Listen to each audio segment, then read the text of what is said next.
everyone, this is Mrs. Behrens here with your Ecosystem Science lesson for Wednesday, October 21st, 2020. Once again, I do not have a document camera, so I'm doing my best to use what I have. The materials you will need today are your science notebook and a pencil. Your learning targets are: I can organize information using a chart, I can list information in my own words, and I can find information in an article. First, take out your science notebook, and I will show you how we will set up our entry for today. Once again, today is Wednesday, October 21st. Make sure you include the date on the top right-hand corner. And we will title this entry Dead and Done? Question mark. This is the title of the article that we will be reading today. Similar to yesterday's entry, we will be using a T-chart to organize our information. Draw a long vertical line down the center of your page and a line across at the top. You will write two headings in this T-chart. The first heading will be Life in a Snag. The second heading will be Life in a Log. Pause the video now and copy what I have into your science notebook. Once you have your science notebook entry set up, it is time for us to read our article. I'm going to keep my science notebook just off to the side here so that if and when I find information in the article, I can write it down. Your job as we read is to listen for information that fits in both of these categories, life in a snag and life in a log. We are going to be looking for at least 5 facts that fall under each category to list in our own words in our science notebook. Follow along as we read. Dead and done? This is part of a dead tree, but because it's still standing, it has another name. It's called a snag. I'm going to pause and write something that I just learned down under life in a snag. What we just learned is that a dead tree that's still standing is called a snag. As you can see in the article, it says, this is part of a dead tree, but because it's still standing, it has another name. It's called a snag. Because this article was written by another author, I cannot write these exact same words down into my notebook. I want to put it in my own words. One way that I can take this information and write it in a different way would be to say something like, trees that are dead but are still standing up are called snags. So that's what I will write on this side of my chart. Trees that have died but are still standing are called snags. I have taken the information that I learned from this paragraph and written it down in my chart using my own words to describe it. Let's keep reading. A snag is filled with living organisms. These organisms use the tree for food and shelter. As they use the tree, they slowly break it down. Eventually, the tree will fall down. It will become a log. After breaking down further, the tree will become part of the soil. That soil, rich in organic matter, will help other organisms grow. Those two paragraphs gave me new information to learn as well. let's brainstorm some ways that we can include that information in our chart using our own words. I'm going to start looking at this paragraph right here, the second paragraph. It says, a snag is filled with living organisms. These organisms use the tree for food and shelter. As they use the tree, they slowly break it down. I want to write down that information in my own words. So I might say something like,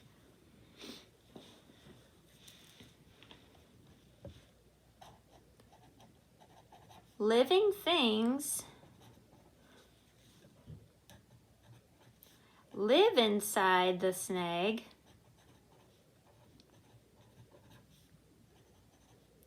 and use it for food.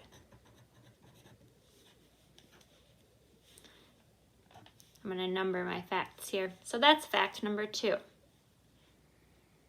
The last sentence of this paragraph also gave me an interesting fact that I want to include. As they use the tree, they slowly break it down. So I might say,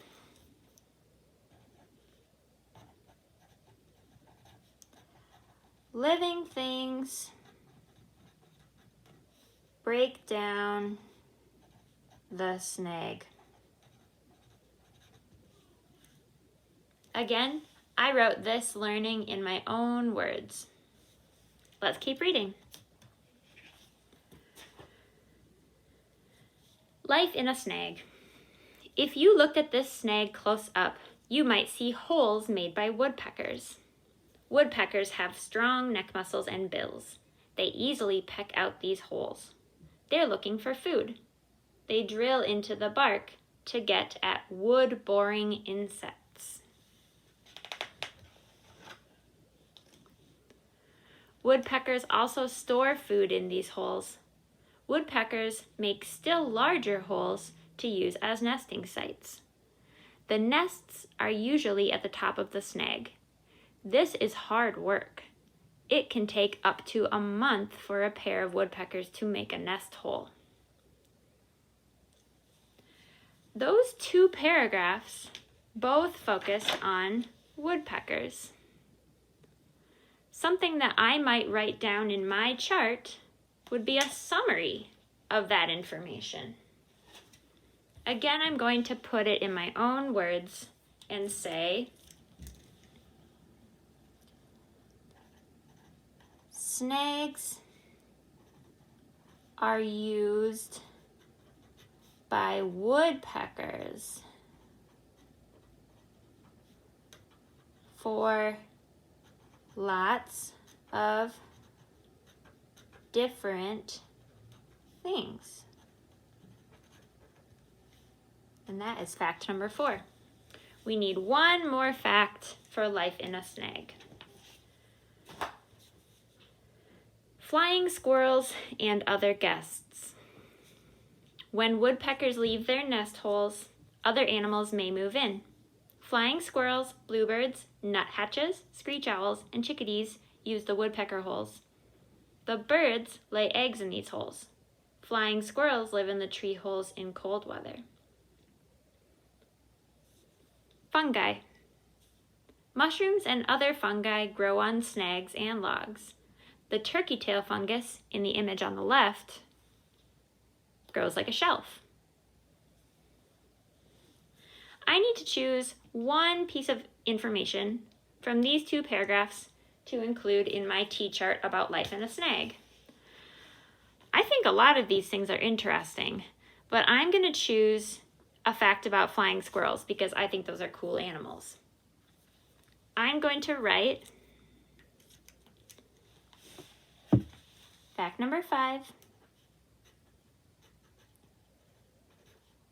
Flying squirrels, does it have 1 R, 2 R's? 2 R's. Flying squirrels may live in woodpecker holes. Again, I put this information in my own words. I am going to continue reading our article, and move on to this next section, life in a log. This section connects with the right-hand side of your T-chart in your science notebook.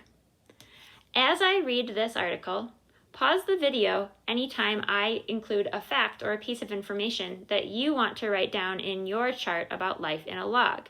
Remember to put the information in your own words. We cannot copy exactly what the article says into our notebook. As I read, look for 5 pieces of information, put them in your own words, and write them down in your notebook.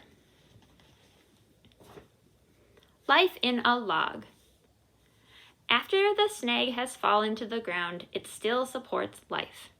Many things live in and under logs. Under a log. Ringneck snakes hunt for insect larvae, worms, and salamanders under a log. This is also a fine place for the snake to leave her eggs. Rotting wood releases heat, which helps keep the eggs warm. Pillbugs, on the next page, hang out under logs because there's lots of rotting vegetation to eat. Here's a side note. Isopods, or pillbugs, are the organism that we just added to our terrarium. That's a fun connection. Let's continue. And scorpions seek the underside of the log because of the pillbugs. Salamanders, on the next page, like the dampness here. The insects under a log make for tasty dining.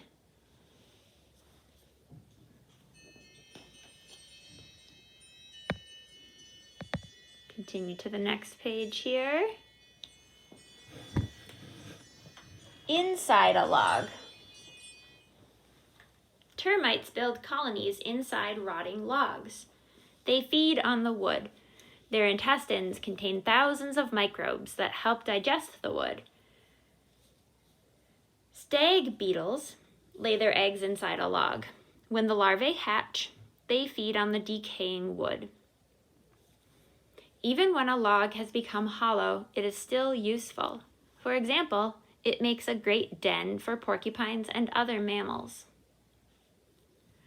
Do you think that a snag or a log is an ecosystem?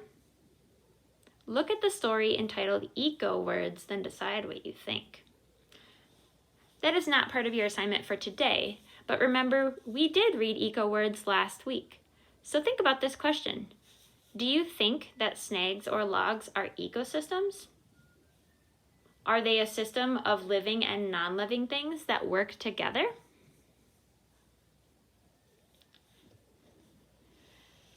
If you need to rewind this video and listen to Life in a Log once more in order to find 5 pieces of information, please do so.